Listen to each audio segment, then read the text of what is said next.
Thanks, and today we're going to talk about giving your first Drupal talk.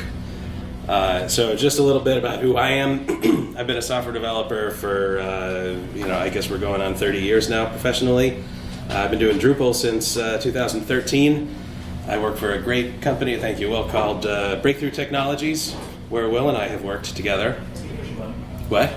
I did. This is going out on YouTube now, too. And I'm primarily a back-end developer, so a lot of my talks even are about diving into taking things apart and building things and doing, plugins and code and YAML and live demoing on the screen. Today is very much not like that. I'm an active contributor. It's the community here that really keeps me going.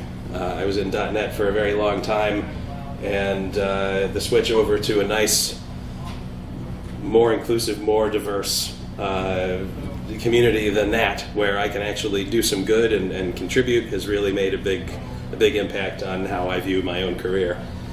And of course, the best Muppet is Pepe. Kermit is an okay answer, but Pepe is just way better. So what we're going over today is doing your first talk. Really, it's about not being afraid and just doing it. At every camp I go to, I hear someone get excited about something, and then a bunch of us say, well, you should do a talk about that. And there's a lot of hemming and hawing, and we're going to try to stop that. The things that you have to contribute, all of the ideas, the things that you think are exciting, these are valuable things, and other people want to hear them. So we're going to talk about how to share what you know, how to share this excitement, how to put your talk together, practicing and building the talk, and then actually doing it and what to expect on presentation day. So the first step really is just to be excited. We work with some really cool stuff, and we solve some really cool problems, and we're mostly nerds here, so we nerd out hearing about the cool stuff that we all do. One of my favorite things about this job is getting to be Sherlock Holmes every day. You get to think, well, if this is doing this and this is doing this, clearly it has to be such and such, and a lot of times that is what it is. Not always.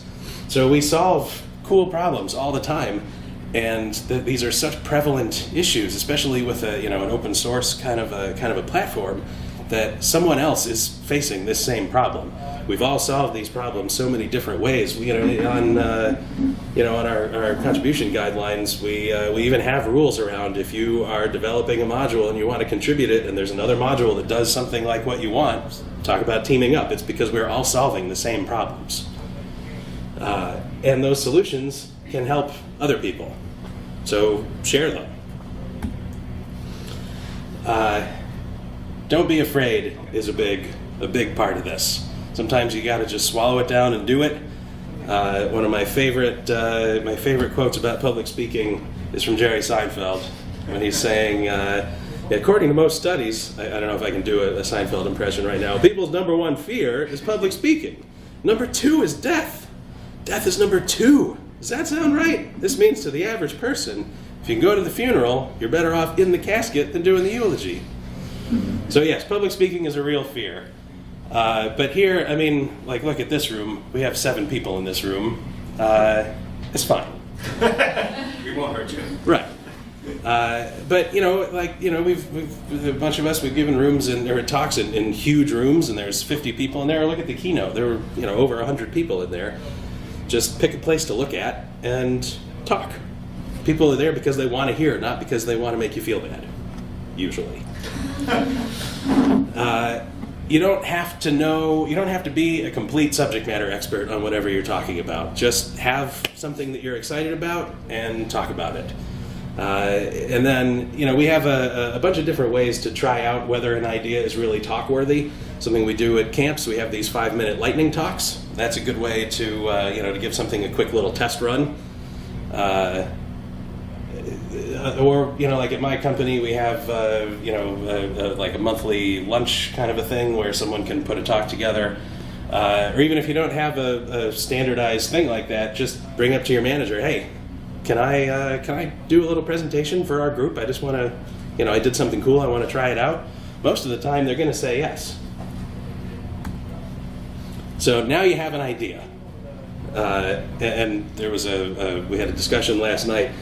There's two ways to come up with this idea. One of them is I just did something really cool and I just have to tell people about it. The other way is there's something I really kind of want to learn about, so I'm going to do a talk about it so that I have to figure out how this works. Both of those totally legit. So to put your talk together, figure out what you like in a presentation. Like what were some of the presentations that you really loved? What were your favorite ones and what did you like about them? Like, for me, I love live walkthroughs, I love code, I love seeing people work in stuff. And anything that shows me how people do stuff. That's what I like. So, watching the initial demos on spinning up an umami site was really fun. And this one was from one of mine about building migrate process plugins. I love that stuff.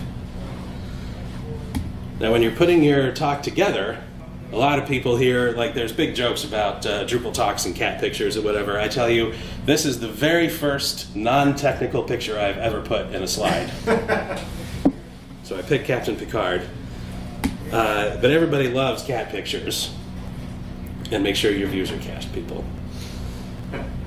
So most of my presentations are real techie. They're real heavy, like I said, a lot of code walkthroughs and live demo, live coding.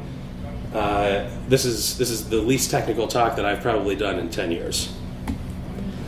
So now you've got a talk together, you have some funny cat pictures you want to put in there, and now we're going to start preparing our talk. So some of the things to do is make sure you practice it over and over and over again, practice it. I remember when I did my first talk more than once, it was Will here who told me, like, we really say that you don't really own your talk until you've done it 3 or 4 times. And that is totally true. So practice it. Do it by yourself the first couple of times, especially if you're embarrassed. Even for this one, I sat at my desk sort of sub-vocalizing real people with a timer. Practice in front of real people. Practice in front of as many different people as you can, and record yourself.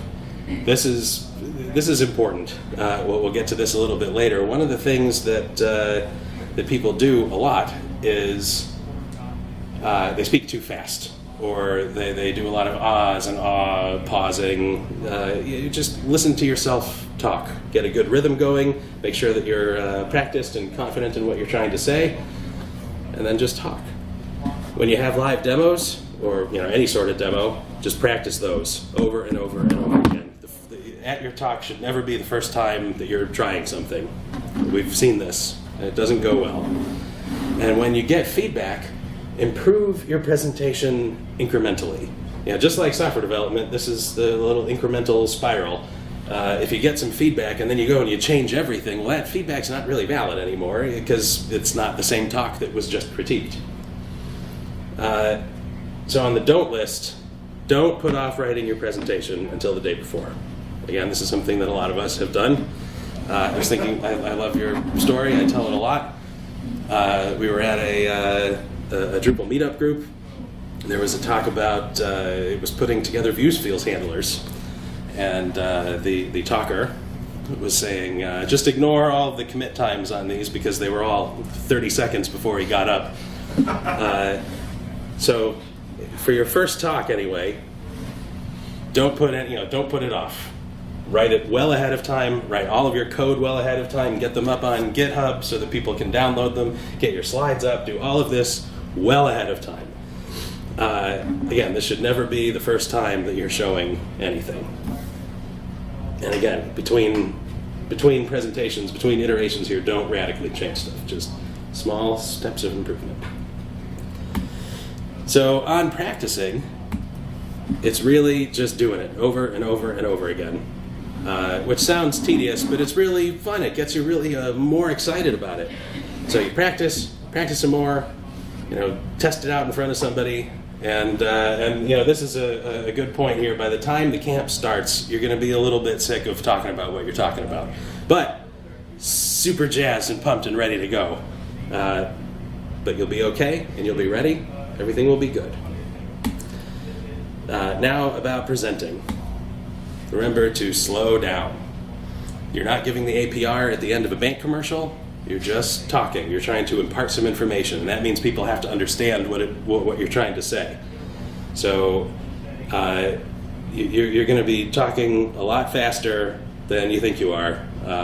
Just remember, deliberately slow down.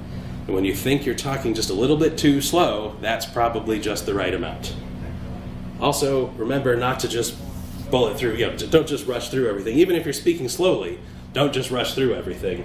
You have to pause a little bit so that everyone can really process what you're saying.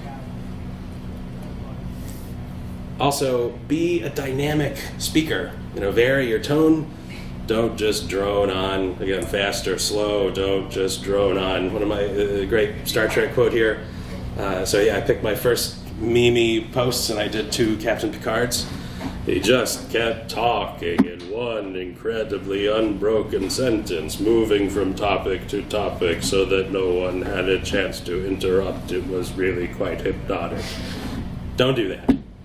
Be excited. People can tell when you're excited about stuff, so talk about it. I don't want to, go all cliche, like really, talk about it from your heart, but you're up here because you have something you want to share. You have to kind of just assume that people want to hear it. So, be excited about it. Don't make it look like the back of a Shania Twain record where every track ends with an exclamation point. Yeah, vary your tone. Don't be monotonous. Make sure that you're not talking too fast. Don't do that. Just talk like a real person. Make sure that your stuff is sized appropriately. Like if you're showing code, which again I do a lot. You got to make sure that it's big enough for the entire room to see. The top example here is just loading up PHP Storm and putting it on the projector. This is a small room, but in big rooms that is genuinely hard to see. So zoom it up at least 175%, or I think for this I bump it up to 32-point type, and that way everyone can see it. When you're demoing code, I use PHP Storm as my primary dev environment. So PHP Storm has a nice presentation mode, and remember the keyboard shortcuts for this, because fumbling around with a mouse, that's a pain. It's not fun for anyone to watch. If it doesn't have keyboard shortcuts, make them, because everything is all configurable. VS Code does this. PHP Storm does it. Make sure you know how to navigate through whatever it is that you're demoing. Have all of your code and stuff open before you start. When you're trying to demo something, and you're like, okay, wait a minute, I need to go over here and find this class. Oh no, that's not the right one. It's this one. Here it is. Nobody wants to watch that. Have the stuff open. Have all of your tabs open. Have them organized in a reasonable pattern, so that you know how to quickly navigate from one sample to the next. Also, make sure that you are really describing and navigating through those samples.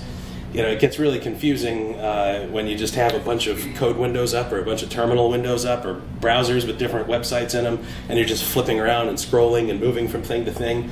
Make sure that you're narrating through what it is that you're doing so that all of your audience can follow along. Now, we say the word practice a lot. If you have live demos, practice them. Do them, practice them, train yourself on them, and time them. There's stuff that is really just very slow to run here.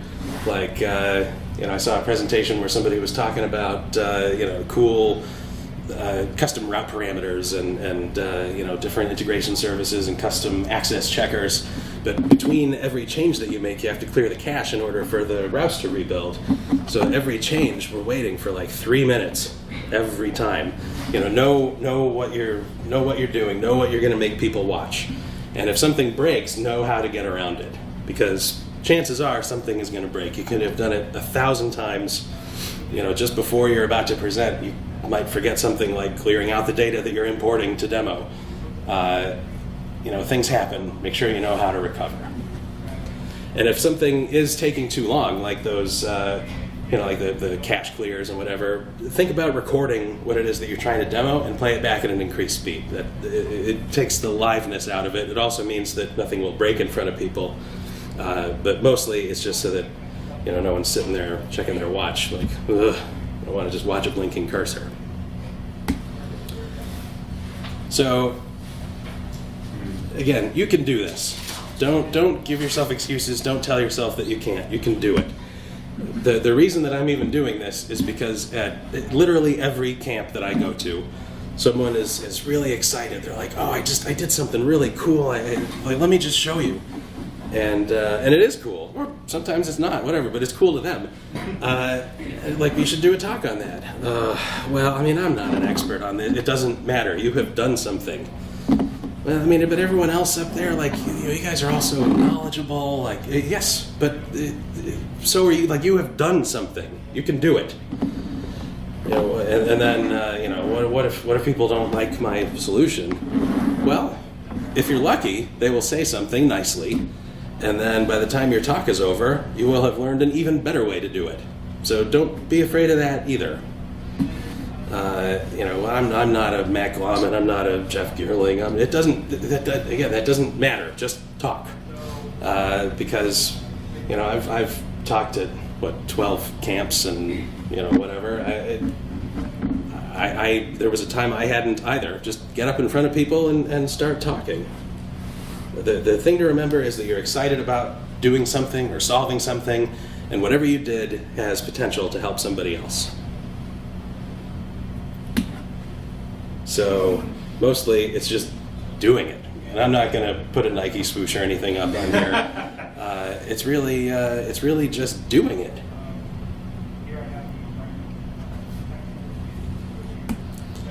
Now, for the actual process. You've decided on a talk, you've talked yourself up into doing it, you're really going to do it. So now we have to submit it.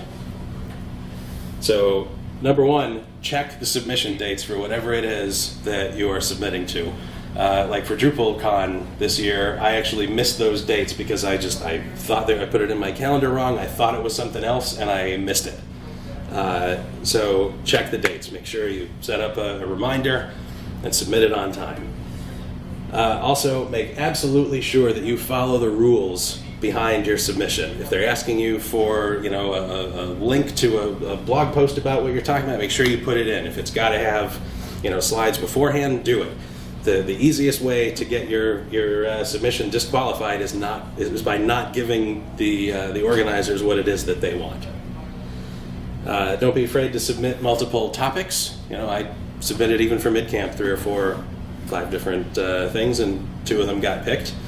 And then, it's okay if your talk doesn't get picked. There's all kinds of reasons why that could be. It could be something as simple as the past several camps have all had a talk on the subject that you're doing, or maybe it is that some rock star speaker is also also submitted something on that topic, and that's the one they decided to pick. It's okay. Don't worry about it. If most of the time you won't get any feedback as to why they didn't pick your talk. So try a different camp. Try the camp again next year. Try a different topic. It's fine. This is a very welcoming group. We like new talkers. We like new speakers. So if your talk doesn't get picked, don't give up. So let's talk about what happens the day of. So before you start your talk, remember that there is event staff, and they're here to help. They'll help you get your computer plugged in and in through the recording. Making sure that you're on time, and that your time is being monitored, and that you have water, all this kind of stuff. Like I just got a flag that I have 10 minutes left. So the staff is here to help. Let them. When I've seen people get up on the podium and they plug in their laptop, and an event staff volunteer comes over to explain some recording thing, and they're like, yeah, I know. Don't do that, because maybe there's been a change this year. I've seen someone do that, brush someone aside. Yeah, I know what I'm talking about. And then it comes time for their talk, and the recorder doesn't work. All you had to do was listen to your helper. So get to your room before the talk before you was over. This lets you kind of scope it out, make sure that you're all ready.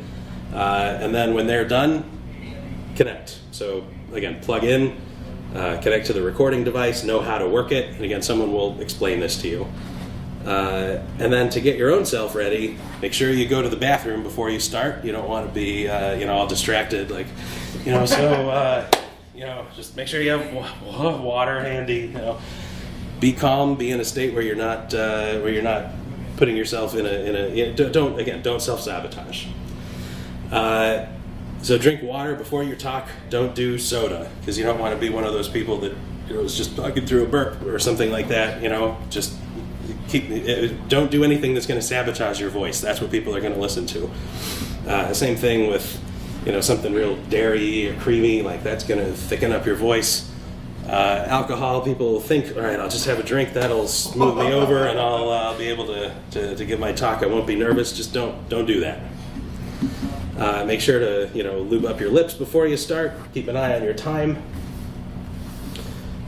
Make sure to put your computer into Do Not Disturb mode. I don't know how many times we've been watching a talk or on the YouTube channel after the camp is over, and you see somebody's email notification pop up. Like, okay, well, now I know what they're up to. Just you don't want any Slack messages coming up, no emails, messages, anything. Just shut everything down and go into Do Not Disturb mode. Close every app and browser tab that aren't related to what it is that you're actually talking about. Again, we've all seen talks where someone's showing something like, here's how to set up, spin up an umami site, and then here's what you can do with it, and they've got a Gmail tab over there. I mean, let's just focus on what we're doing. Make sure that your computer battery is charged or plug in. I suggest plugging in, and then make sure that you are concentrating on what you're talking about. Speak clearly, enunciate, make sure everyone can understand you, and again, slow down. Don't rush through it. Even after you get the 10 minutes left sign, you're thinking, okay, oh boy, I still got 9 slides to go through. I better speed up. Just slow down. Just calm down. It's okay. Then once you've given your presentation, usually you'll have a time for Q&A. First thing, always make sure that you repeat the questions so that the recorder can pick them up, because even in a room this size, if someone in the back of the room asks a question, that microphone's not going to get them. So make sure you repeat the question, answer the question to the best of your ability, and if you can't, that's okay. Say you don't know, say you'll check. If you have your slides up or a link to a GitHub with your code or whatever it is, feel free to update them afterwards, and keep in touch with people for answers like that. And then again, sometimes you'll get the what if my solution's not the best way? That's okay. If somebody suggests something for you, listen. This could improve your work. It could improve your next talk. And again, most of the time, people are not just trying to fault find. They're trying to help. And that's about it. So any questions or anything from you guys?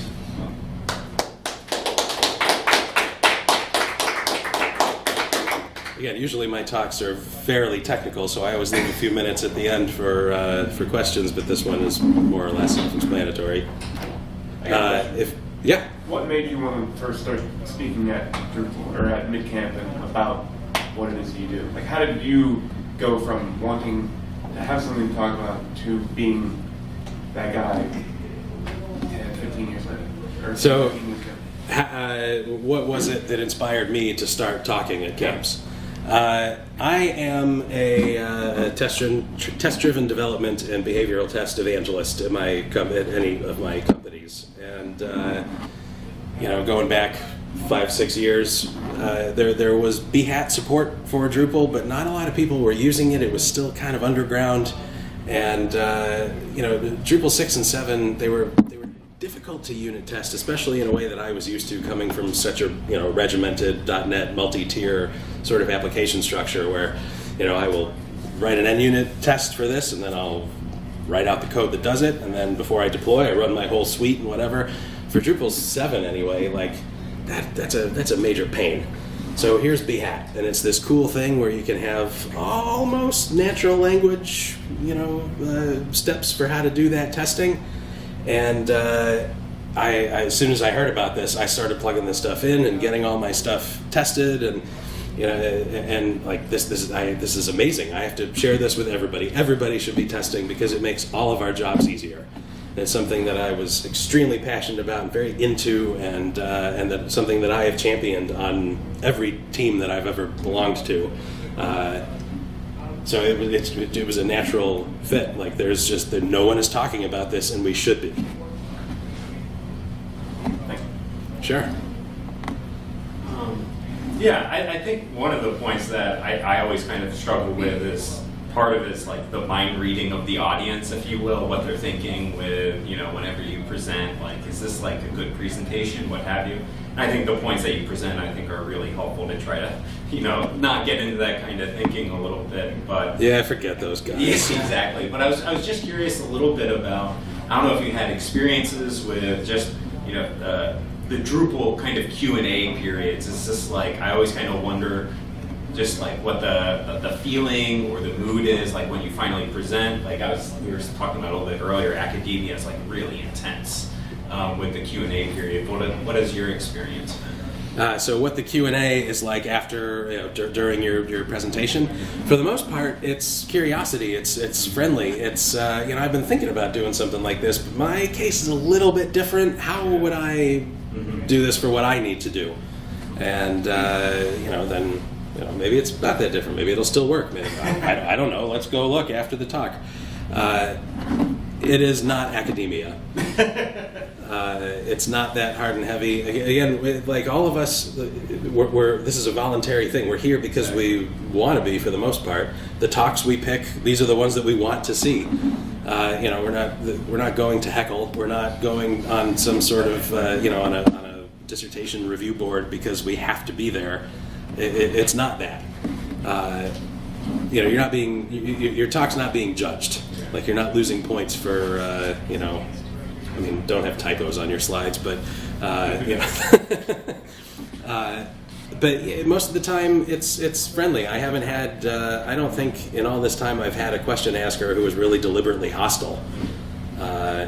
It's people want to know more about it, or there's some slide, some idea that I a little bit glossed over because I don't think it's important, but that is exactly what you came here to see. Someone's going to ask about that. All right. Very good. Thank you.